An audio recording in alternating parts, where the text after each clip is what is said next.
All right, everybody, welcome back to another episode of the Discovering Multifamily Podcast. I'm one of your hosts, Anthony Scandariato with Red Knight Properties. And today we have a special guest here with us, actually referred to us by a mutual friend of ours, Brad St. Ange from InvestNext. So thanks for the introduction. Really excited to have Art on the show. We have Art Morrison the third here on our show, and has a pretty interesting story. He's had a pretty rocky childhood, so he'll talk a little bit about that. And he played, basketball at the collegiate level, and then went to play professional basketball in Portugal. And interestingly enough, after playing professional basketball, he, built a basketball camp for children. But at the same time, he was trying to figure out how he could, maintain what he earned from playing basketball and to build upon that.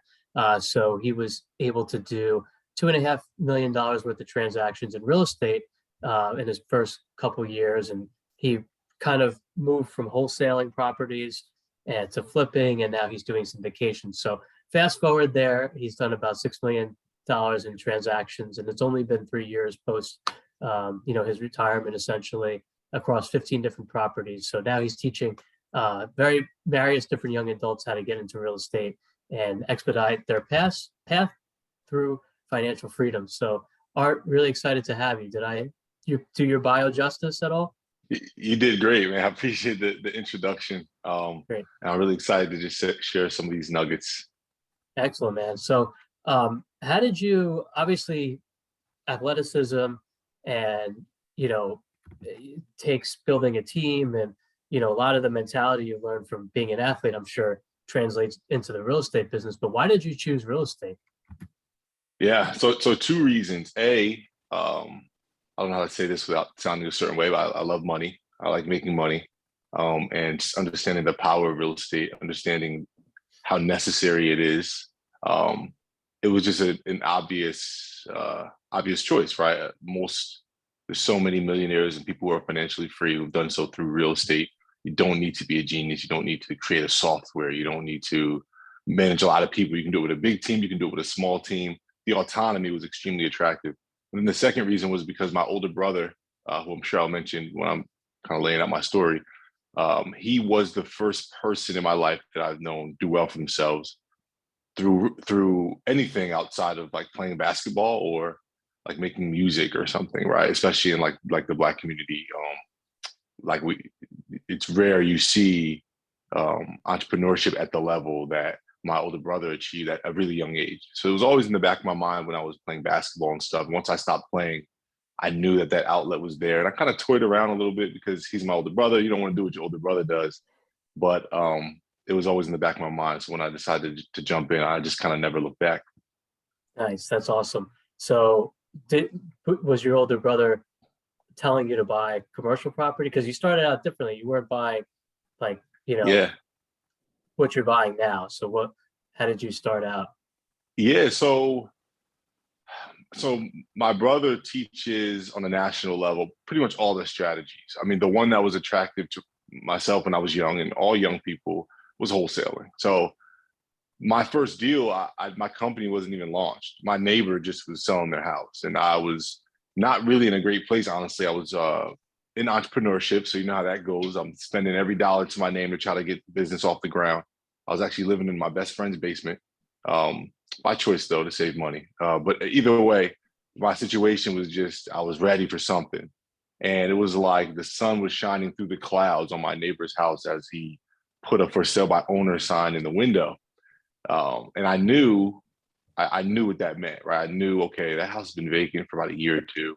This guy who I've never seen before is putting this sign in the window. So let me just go talk to him. But immediately I knew that was an opportunity. I know what a motivated seller looks like. I spent years of studying what a motivated seller looks like, how to find properties. I just hadn't applied it. So whatever you believe in, God, the universe, whatever, literally like this property fell in my lap. I went and talked to the guy. He's like, yeah, my mother owned this house. She passed away. We tried being landlords for a year. We hated it. We just want to sell it. So from there, I took that deal and I just went to everyone in my network who I knew was in real estate. And I ended up finding someone who not only I wholesaled it to, but I actually gave them a discount on my wholesale fee in return for mentorship.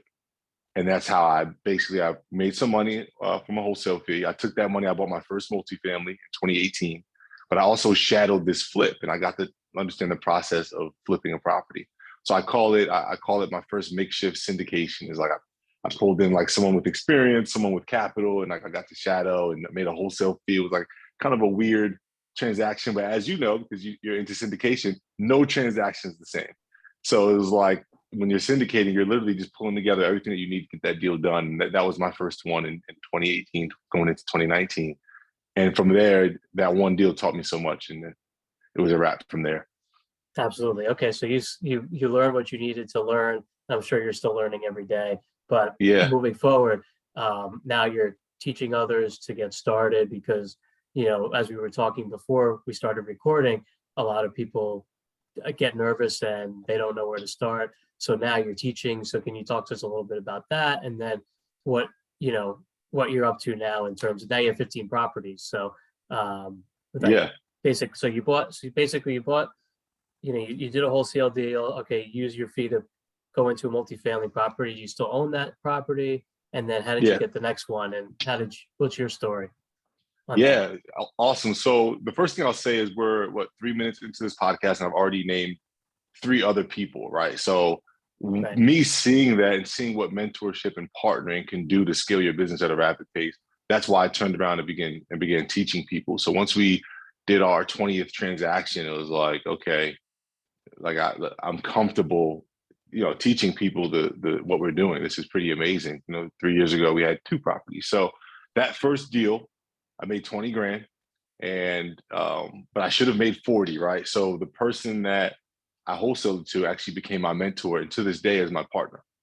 So from there, I already saw what mentorship can do. I learned how to flip a house, and I made a wholesale fee. The numbers in real estate are so much bigger than what my first business was, running a youth basketball organization. It was like, man, there's enough money for him to pay me, flip it, still make money, mentor me. I can take the little bit of money I made and go buy my first multifamily with an FHA loan by posting that first property on Instagram and beginning marketing from that one property that I didn't even have like true ownership of. I got another property that's like 2 months later that I ended up purchasing, and that was like my first like syndication. That's when I brought my brother who's a mentor in, and my other mentor, and we kind of did this trifecta deal. And then from there, it was takeoff, because now I had after that, when I bought another multifamily, so now I had 4 properties under my belt, which is more than enough experience to kind of begin to scale. So that next year, we went from 4 properties to 8, and from there, it went from 8 to 12. And we just kept growing from there and tweaking everything we need to tweak. Capital raising, making sure we're compliant, how to find off-market deals at scale. What are we doing to market? Okay, we're good at social media, but this isn't going to scale you to 50 properties a year, right? Whether you're flipping or just acquiring. How do you do that? Okay, we got direct mail, automatic text messaging, voicemail drops, cold calling, like every mechanism. How do we scale this? Because I can't do it all. So that's when we started building a team. I started getting friends and family around me to be a part of the organization. Now here we are 3-4 years later, and it's beginning to run like clockwork. And I can come on podcasts like these and pretend like I know a bunch of stuff. No, that's great. No, that's a pretty interesting story. So, and did you, we kind of mentioned this before. Obviously, you played basketball in Portugal and you got your own camp. What are some of the skills that, and the only reason I'm asking, my partner is an ex-NFL player as well. And, we talk a lot, and a lot of the skills he learned playing ball really translates into scaling the business too. So what are just a couple of things that you saw that was, pretty similar to what you learned in your previous career to real estate? The 2 that jump in my head first are, and I'm saying them together for a reason, which I'll explain a little bit, is love and discipline. Love and discipline. So like, I was watching The Hobbit last night, and I was like, man, this is such a good movie.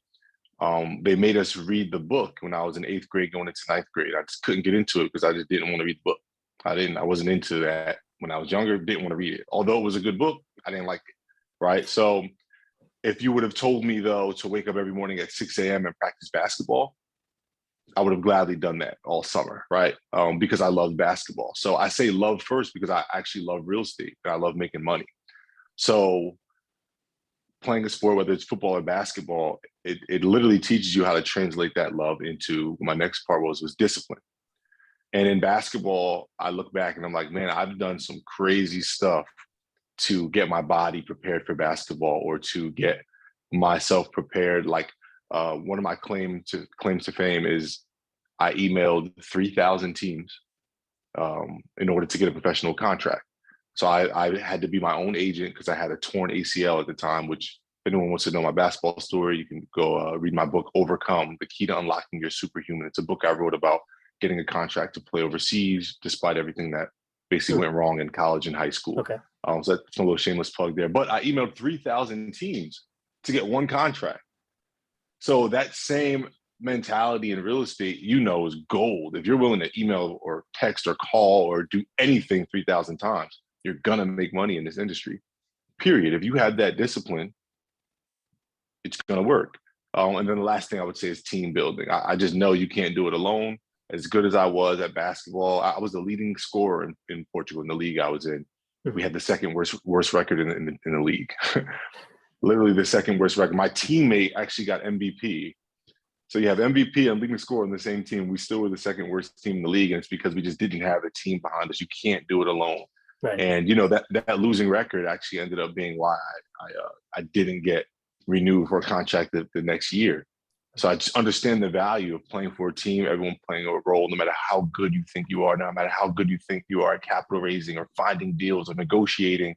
You need a team if you want to scale this business, because my girlfriend and I were doing this, and we scaled the business to what we thought was going to be like, we can retire, we're done. Like we thought it was. We were making about $300,000 a year from flips.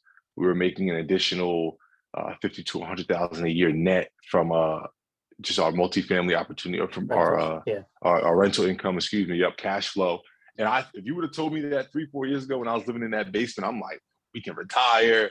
This is it. But we were putting in so many hours to make that money. And then there's two of us. It's like, man, in order for us to really be happy doing this, we have to scale. We need help, or we're just going to burn out and spend all the money investing into the next deal. You have to bring in partners. You have to bring in resources, which ended up being our secret sauce and allowing us to double up on what we were doing in revenue and just in units. Got it. And how is your organization structured in terms of like where are your properties? Are they all in one location? Do you guys manage them yourselves, or do you have a management company? Talk to us about that. Great question. So my original mentor actually manages all the properties. He already had a property management company. He was looking to grow it as well. So once we got to the point where he was my mentor first, but once we kind of got to the point where we could see eye to eye from a business perspective, and said, hey, why don't you just manage all of our properties? Right now, all of our properties are in New Jersey. We recently, as recent as 30 days ago, or 60 days ago, between 30 and 60 days, we relocated here to Florida to tap into the Florida market because we like nicer weather and we're financially able to do so. So we're like, we have the freedom and autonomy to live where we want. Let's go live in Florida and scale the business there, where there's also happens to be a lot of opportunity in this Tampa area.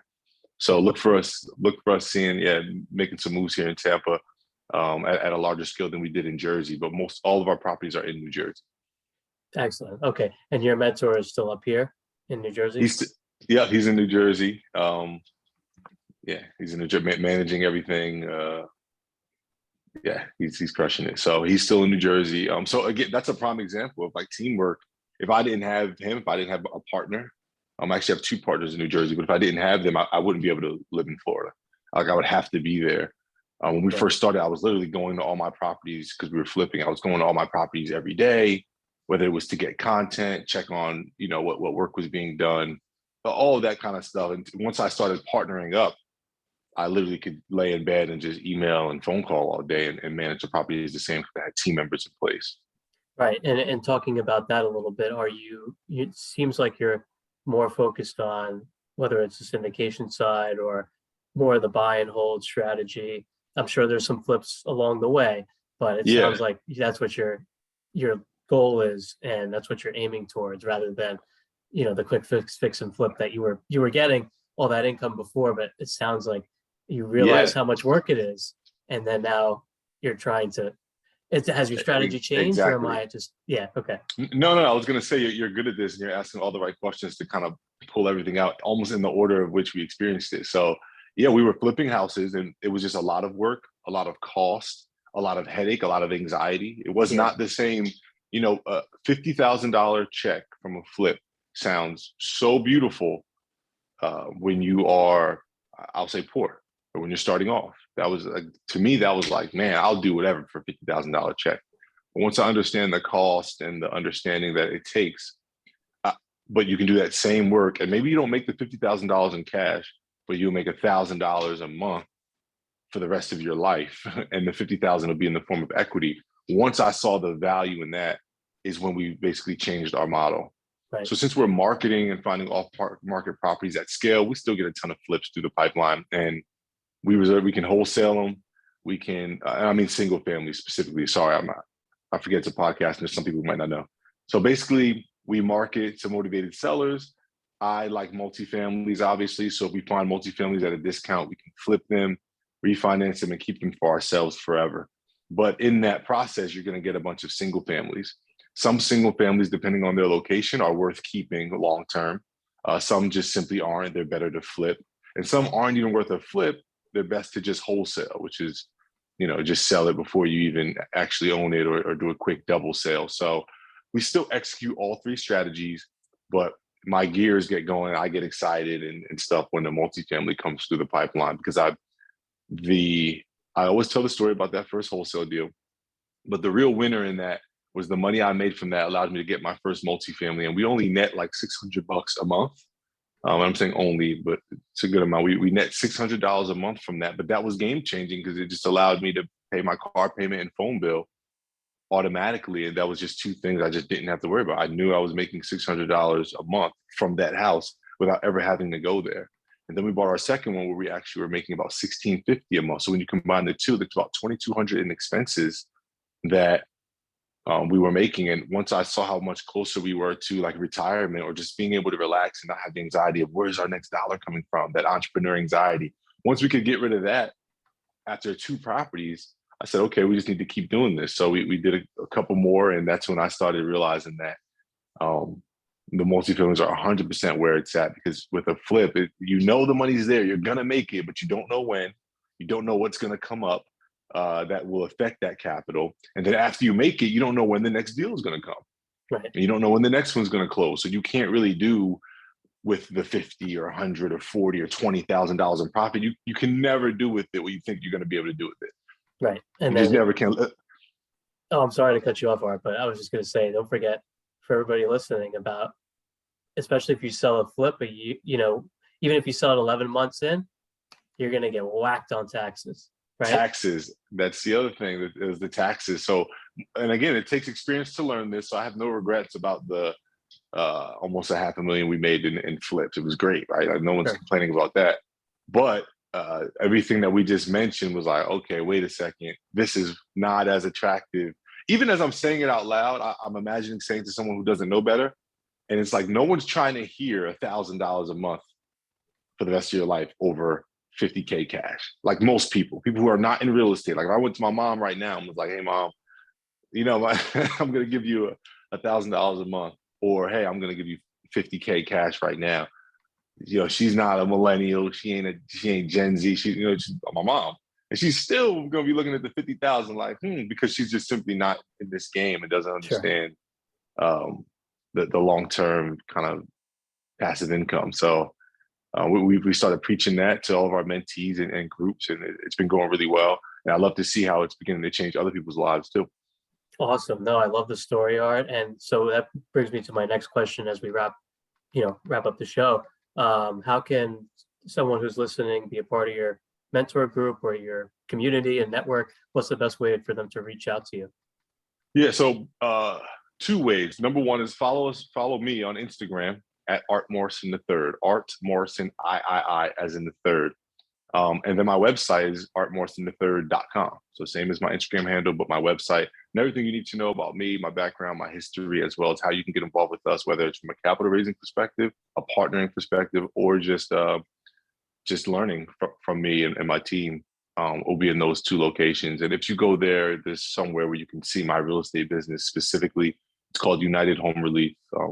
you can literally find everything there. If you want to connect with me on a basketball level, same thing, Art Morrison III, artmorrison3rd.com, and you'll find something about my companies and all that I do there.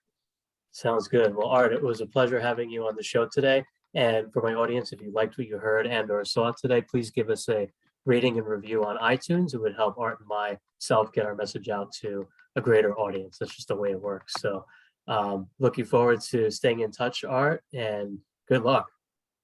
Awesome. Thanks very much. It was a pleasure interviewing with you, man. I had a blast. Thank you. Absolutely. You too.